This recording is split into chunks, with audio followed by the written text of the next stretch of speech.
तो अभी तक आपको पता चल चुका होगा कि डीमन स्लेयर, इन्फिनिटी कासल और चेनसॉ मैन रेज़े आर को ऑस्कर के अंदर अवार्ड तो दूर की बात है, नॉमिनेशन तक नहीं मिला। तो आज मैं बात करूँगा क्या demon Slayer, infinity castle Oscar के लिए वर्थ है, एंड मैं उसका जवाब दूंगा आखिर में। बट उसके पहले सबसे पहले हमें ये देखना पड़ा कि इसमें ऐसी अच्छी बातें क्या है। तो मैं शुरू करता हूँ। तो सबसे पहले जो मैंने नोटिस किया वो है इन्फिनिटी कासल। मतलब इतना बड़ा कासल है कि उसके अंदर एक एक चीज़ को, छोटी सी छोटी डिटेल को बनाना, बल्कि इतना बड़ा आपको यूज फील होगा मूवी के अंदर। इवन मैं सारे डीमंस को भी देख पा रहा हूँ, जिस तरीके से उनको हाईलाइट किया गया उनकी आंखों के ग्लो को यूज़ करके। जहाँ पे जो एक कैसल जो बना है ना, इसके लिए तो हमें इनकी तारीफ करनी चाहिए, क्योंकि कैसल के अंदर इतना मस्त डिटेल। मतलब लास्ट टाइम हमने जब कैसल को देखा था वो हमें हशीरामा ट्रेनिंग आर्क में हमने देखा था, वो भी हमने लास्ट में देखा था। बट इस बार इन्होंने जो बनाया है, मतलब ये पूरा वर्थ है कि अच्छा हो कि इसको मूवी के लिए ही सेट किया है, ना कि एक सीरीज़ के लिए। एंड तुम अगर इसको थिएटर में देखो तो ये एकदम वर्थ है। बाय द वे मैंने इसको थिएटर में नहीं देखा था। एंड जो सेकंड ब्यूटीफुल प्लेस थी उसके अंदर वो थी सेकंड अपर डीमन मोंग का कैसल। एंड मैं तुम्हें इसकी इमेज दिखा सकता हूँ।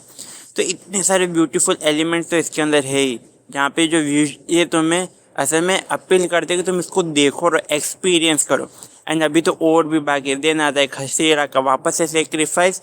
बट जो इसके बाद देन उसके बाद है जेनिसु का साइलेंस। आई मीन ये साइलेंस क्यों था, हम लोग का एक लेटर हमने देखा था लास्ट टाइम, उसके पीछे का भी राज हमें पता चलेगा। बट हाँ, तो स्टोरी के अंदर हमें पता चलना ही था।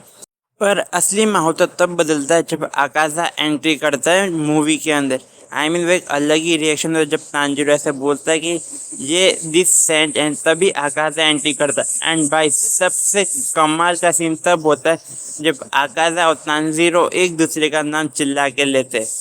एंड उसके बाद जो सबसे अच्छा मोमेंट होता है ग्यू का फाइटिंग। मतलब ग्यू की फाइटिंग को मैंने कभी इतना ध्यान से नहीं देखा और जो इस पूरी मूवी के अंदर एक्सप्लोर किया गया, क्योंकि अब तक डेमन स्लेयर के 4 सीजन आ चुके, बट एक के अंदर भी हमने ग्यू को उस तरीके से फाइट करते नहीं देखा जैसे हमने बाकी की हशीरा और तांजीरो को देखा है, जहाँ पे रेंगुको को और मुगेन ट्रेन के इवेंट्स को हमें रिपीटिव करते हुए दिखाया गया, जो हमें याद दिलाता है मुगेन ट्रेन को और रेंगुको के बारे में। जैसे कि रेंगुको की थोड़ी बहुत बातें करना या फिर मुगेन ट्रेन की कुछ चीज़ों को रिपीट करना। एग्जाम्पल के तौर पे आकादा और तांजीरो की जब लड़ाई होती है तो आकादा वापस से तांजीरो की सोर्ड को तोड़ने की कोशिश करता है।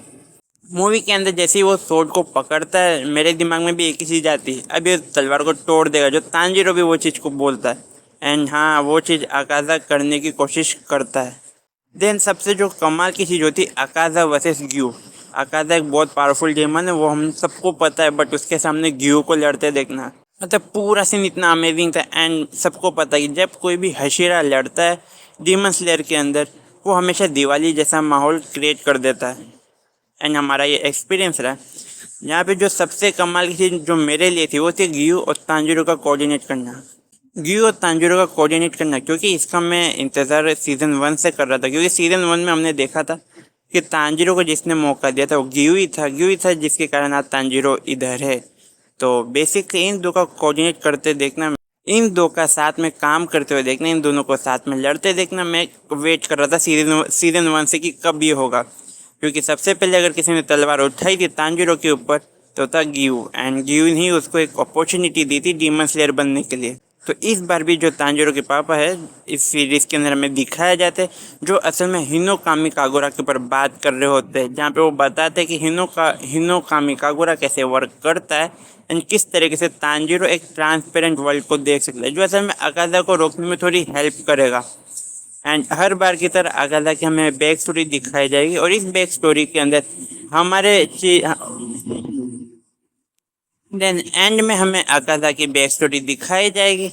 एंड हर बार की सीज़न की तरह हमें ये रियलाइज़ होगा, जहाँ पर एंड में अकाज़ा की हमें बैक स्टोरी बताई जाएगी, जो बताती है कि अकाज़ा क्यों असल में डीमन बना। एंड मैं बोलना चाहूँगा हर बार की तरह डीमन स्लेयर के हम जितने भी हम सीरीज़ देखते उसके अंदर लास्ट में हमें एक बैक स्टोरी बताई जाती है डीमंस की, जहाँ पे हमें रियलाइज़ होता है कि कोई भी डीमन नहीं बनना चाहता, उसकी मजबूरी उसको डीमन बना देती है। जहाँ अकाज़ा की बैक स्टोरी बहुत ही ज़्यादा हिट करती है कि अकाज़ा डीमन क्यों बना, बल्कि वो अपनी मेमोरी तक खो चुका था।